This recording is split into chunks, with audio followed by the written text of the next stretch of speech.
On Saturday, Atlanta Braves starter Kyle Wright added yet another milestone to his amazing 2022 season. After allowing 2 earned runs in 5.1 innings in the Braves' 6-3 win over the Philadelphia Phillies, the right-hander became the first pitcher in Major League Baseball to win 20 games this season. Stay tuned, because in this video, we're going to talk about Wright's amazing run this season for you. First off, how on God's green earth has Wright switched up his game all of a sudden? The choice of pitch catches people's attention first. Kyle Wright has completely changed his style over the years to one that clearly seems to be working quite well. Wright credits the shift to the Braves' assistant general manager for player development, Ben Sestanovich, and minor league pitching coach Paul Davis earlier in the season as his breakout was starting. Wright's usage of the curveball is drastically up in 2022,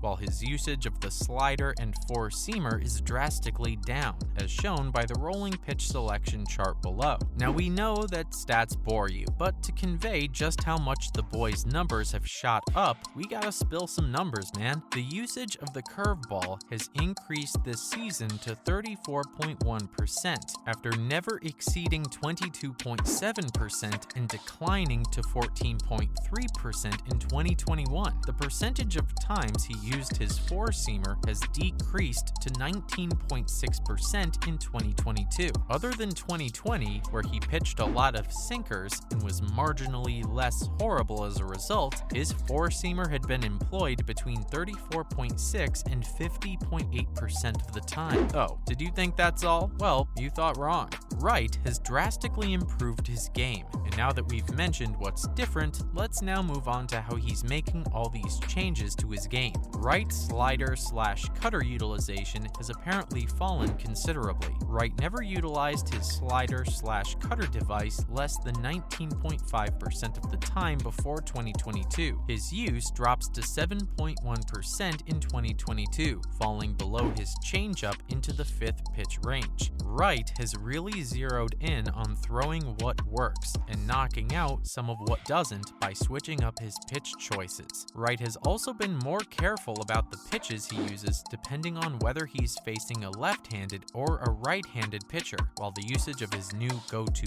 pitch, the curveball, in which he throws 33.6% against righties and 34.5% versus lefties, fluctuates very little. The converse is true of his sinker. His sinker has the largest usage variation between splits. He only uses it 9.9% of the time against lefties, but 39.9% of the time against righties, making it his most frequently used pitch against righties. This makes sense, since the sinker pitch, which is risky to throw because it could back up into the bat of a left-handed batter, darts back towards third base. Now let's talk about the iconic Philadelphia Phillies game that put Wright in the spotlight. Wright, 20-5, threw a lot of pitches, but until Rhys Hoskins doubled with 1 out in the 6th, he didn't give up a hit. After Harper's 18th home run, Wright was pursued and the shutout attempt was ended. Philadelphia had the tying run at the plate in the 7th inning with 2 outs and an unearned run when A.J. Minter's 3-2 fastball caused Hoskins to be struck out. Kenley Jansen's flawless 9th inning gave him his 37th save.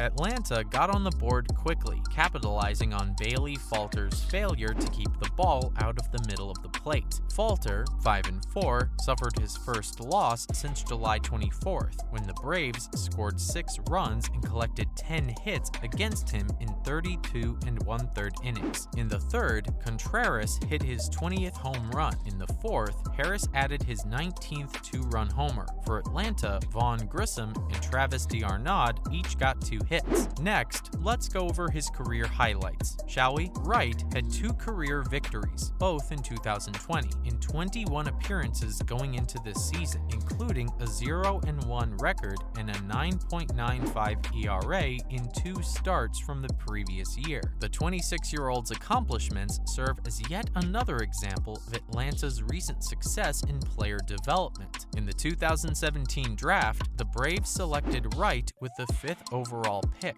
He made his big league debut the following year, posting a 4.5 ERA in 4 relief appearances. Atlanta placed Wright in the starting lineup to open the 2019 season. He started to struggle out of the gate and was optioned to AAA after allowing 6 runs in 3.2 innings in his third start versus the New York Mets. He ended up with an 8.69 ERA in 7 games. Wright did play in the major leagues for the entire 2020 season, which was cut short due to the COVID-19 pandemic. In 8 starts, he had a 5.21 ERA and a 1.55 WHIP. Lastly, a little faith goes a long way. In spite of Wright's struggles in 2021, Braves manager Brian Snitker showed incredible faith in him by including him in relief in Game 6 of the World Series. In 4.2 innings, pitched against the Houston Astros after replacing Dylan Lee in the top of the first inning.